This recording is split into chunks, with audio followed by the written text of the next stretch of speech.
सिद्धि हिंदी विद्यालय YouTube channel में आप सभी का हार्दिक स्वागत है।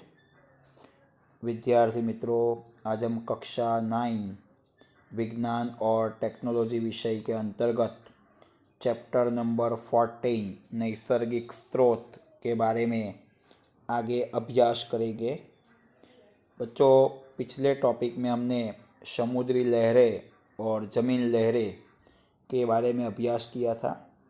आज के इस टॉपिक में हम बादल किस तरह बनते हैं, बादलों का निर्माण किस तरह होता है और बरसात किस तरह आता है, मतलब बादल का निर्माण और बरसात किस तरह होता है उसके बारे में चर्चा करेंगे। बादल का निर्माण और बरसात किस तरह होता है उसके बारे में चर्चा करेंगे। क्या कहा बच्चों? बादल का निर्माण और बरसात किस तरह होता है। अभी बच्चों, सर्वप्रथम पृथ्वी पर जो भी जल के स्रोत है, पृथ्वी पर जो भी जल स्रोत है, पृथ्वी पर के जल स्रोत मतलब क्या? तो जहाँ से पानी मिलता हो पृथ्वी पर उसे हम पृथ्वी के जल स्रोत कहते हैं। जैसे कि नदी, तालाब, समुंदर, महासमुद्र, ये सब जल स्रोत है। पृथ्वी पर के जल स्रोत दिन के समय में पानी का भाग गर्म होता है। पृथ्वी पर जो भी जल स्रोत है उनमें जो पानी होता है वो दिन के समय गर्म होता है। जब वो जितना गर्म ज़्यादा होगा उतनी ज़्यादा मात्रा में पानी की वाष्प बनेगी। यह वाष्प हवा में मिलती है और पानी की वाष्प कुछ मात्रा में विविध प्रकार की जैविक क्रियाओं के कारण वातावरण में जाती है। क्या कहा बच्चों? पृथ्वी पर के जो जल स्रोत है उसमें जो पानी है, इसके अंतर्गत जो पानी है वो दिन के दौरान गर्म होता है। तब क्या होगा कि ज़्यादा मात्रा में पानी की वाष्प बनेगी। यह पानी की वाष्प जब हवा में मिलती है, पानी की वाष्प कुछ मात्रा में विविध प्रकार की जैविक प्रक्रिया के कारण वातावरण में चली जाती है। दूसरी बात है कि सूर्य की ऊष्मा से भी हवा गर्म होती है। किसकी ऊष्मा से? इसकी ऊष्मा से भी हवा गर्म होती है। सूर्य की ऊष्मा से भी हवा गर्म होती है। ये गर्म हवा जो पानी की वाष्प है, गर्म हवा पानी की जो वाष्प है उसे ऊपर की ओर ले जाती है। ठीक है? सूर्य की ऊष्मा से भी हवा गर्म होती है और ये गर्म हवा पानी की वाष्प को ऊपर की ओर ले जाती है। जैसे जैसे यह हवा जो है वो ऊपर जाती है, वैसे वैसे उनका विस्तरण होता है, उस हवा का विस्तरण होता है और वो ठंडी होती है। जैसे जैसे हवा ऊपर जाती है वैसे वैसे उन हवा का विस्तरण होता है और हवा कैसी होती है? ठंडी होती है। ठंडी हवा में रही हुई पानी की वाष्प छोटे छोटे बिंदुओं में परिवर्तित होती है। क्या कहा? ठंडी हवा में जो पानी की वाष्प है,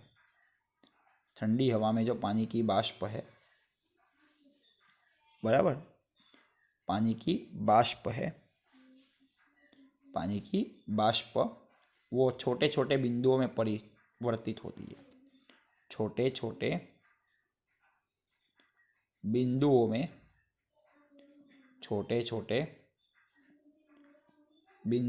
परिवर्तित होती है।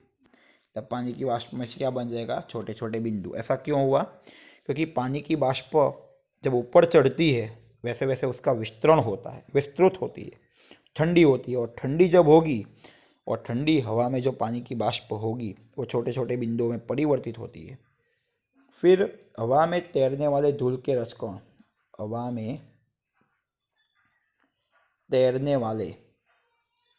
में उपस्थित जो धूल के रजकण है, हवा में तैरने वाले धूल के जो रजकण हैं वो क्या होते हैं? और अन्य द्रव्य धूल के कण और प्लस अन्य द्रव्य जो अभी थोड़ी देर पहले पानी के छोटे छोटे बिंदु बने थे, पानी के छोटे छोटे बिंदु बने थे, उसके आसपास एकत्रित हो जाते हैं। हमने थोड़ी देर पहले देखा कि हवा ऊपर जाती है, फिर ठंडी होती है, उसका विस्तरण होता है, वो ठंडी भी होती है, फिर ठंडी हवा में रही हुई पानी की बाष्प छोटे छोटे बिंदुओं में परिवर्तित हो जाती है और हवा में रहे हुए धूल के कण और अन्य द्रव्य, इस धूल के जो कण और अन्य द्रव्य ये पानी के छोटे छोटे बिंदुओं के आसपास एकत्रित हो जाती है। बड़ी मात्रा में पानी के छोटे छोटे बिंदु एकत्र होने पर, क्या कहा, बड़ी मात्रा में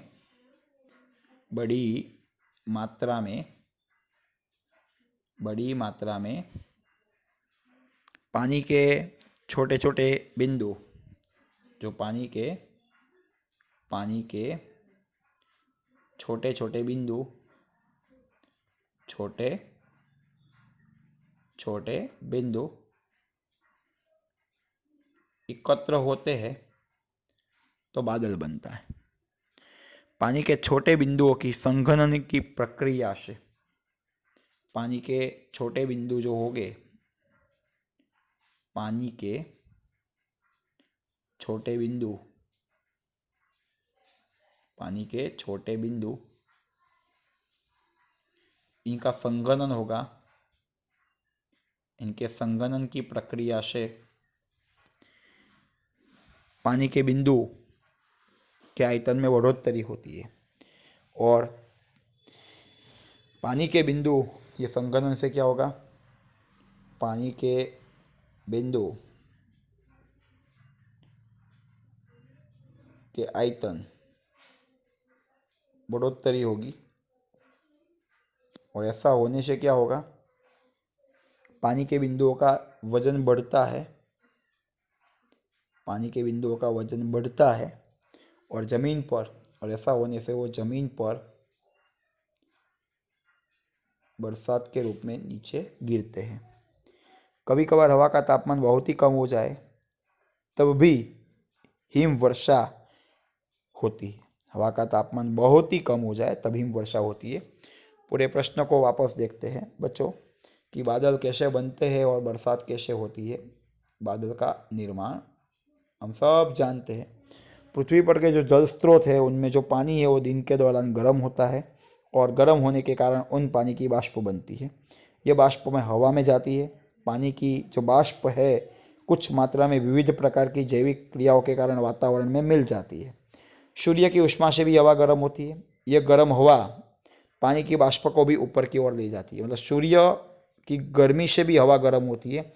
ये हवा के साथ साथ जो पानी की बाष्प है वो भी ऊपर की ओर जाती है। जैसे जैसे हवा ऊपर जाती है, जैसे जैसे हवा ऊपर जाती है वैसे वैसे उनका विस्तरण होता है, ठंडी होती है और ठंडी हवा में रही हुई पानी की बाष्प, ठंडी हवा में रही हुई पानी की बाष्प छोटे छोटे बिंदुओं में परिवर्तित होती है। हवा में तैरने वाले धूल के रचकण जो भी है और अन्य द्रव्य पानी के छोटे छोटे बिंदुओं के आसपास, पानी के छोटे छोटे बिंदुओं को उनके आसपास एकत्र करते हैं और इस प्रकार बड़े प्रमाण में पानी के छोटे छोटे बिंदु एकत्र होते हैं और बादल बनता है। पानी के छोटे छोटे बिंदुओं के संघनन की प्रक्रिया से पानी के बिंदु आयतन में बढ़ोतरी होती है और पानी के बिंदुओं का वजन बढ़ने से वो बरसात के स्वरूप में पृथ्वी पर गिरते हैं। कभी कभार हवा का तापमान बहुत कम होगा तब भी हिमवर्षा के रूप में ये वस्तु होती है। फिर बच्चों देखते हैं हवा प्रदूषण। बच्चों हवा प्रदूषण, तो सर्वप्रथम प्रदूषण मतलब क्या? प्रदूषण मतलब क्या? पर्यावरण में होने वाला अनिच्छनीय परिवर्तन, पर्यावरण में होने वाला अनिच्छनीय परिवर्तन जो सजीव सृष्टि के लिए नुकसान करता है उसे हम प्रदूषण कहते हैं। पर्यावरण में होने वाला अनिच्छनीय परिवर्तन जिसके कारण सजीव सृष्टि को नुकसान होता है उसे हम प्रदूषण कहते हैं। हवा में कुछ विषैले हानिकारक पदार्थ मिल जाते हैं जिसके कारण हवा की जो गुणवत्ता होती है, जो क्वालिटी होती है, उसमें घटोत्तरी होती है। हवा में कुछ विषैले बिन जरूरी हानिकारक पदार्थ, नुकसानकारक पदार्थ मिल जाते हैं जिसके कारण हवा की गुणवत्ता में घटोत्तरी होती है। इसे हवा प्रदूषण कहते हैं। और हवा प्रदूषण फैलाने वाले कारक को हवा प्रदूषक कहते हैं। जिसके द्वारा हवा प्रदूषण होता है जिसके द्वारा हवा प्रदूषण होता है, ठीक है, उसे हम हवा प्रदूषक कहते हैं। प्रदूषण फैलाने वाले घटक को प्रदूषक कहते हैं। अभी हवा का प्रदूषण सामान्यतः किसके द्वारा होता है? कोयला। हवा का प्रदूषण सामान्यतः कोयला प्लस पेट्रोलियम, कोयला और पेट्रोलियम के दहन के कारण होता है। यह दहन के साथ ये जीवाश्म ईंधन है। ये क्या है? जीवाश्म ईंधन। ये जीवाश्म ईंधन के दहन से हवा का प्रदूषण होता है। ये जीवाश्म ईंधन के दहन से उनके अंतर्गत रहे हुए नाइट्रोजन और सल्फर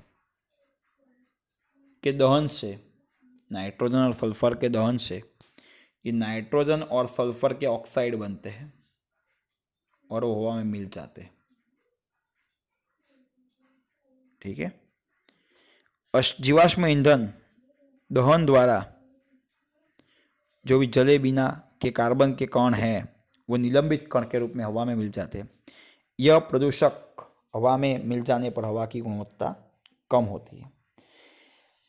तो हवा प्रदूषण की असर कौन सी है? हवा प्रदूषण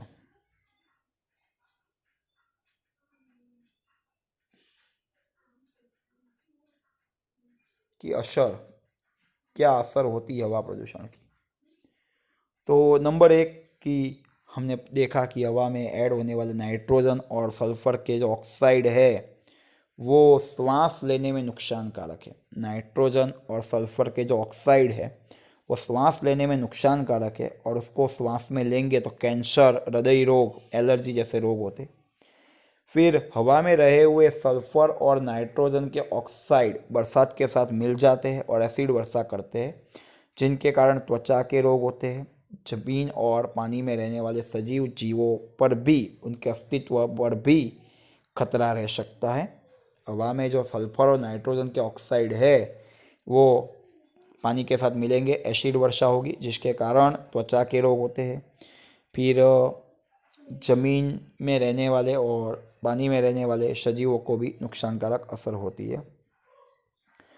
फिर तीसरा है हाइड्रोकार्बन प्रदूषक। कौन से प्रदूषक? हाइड्रोकार्बन प्रदूषक। हाइड्रोकार्बन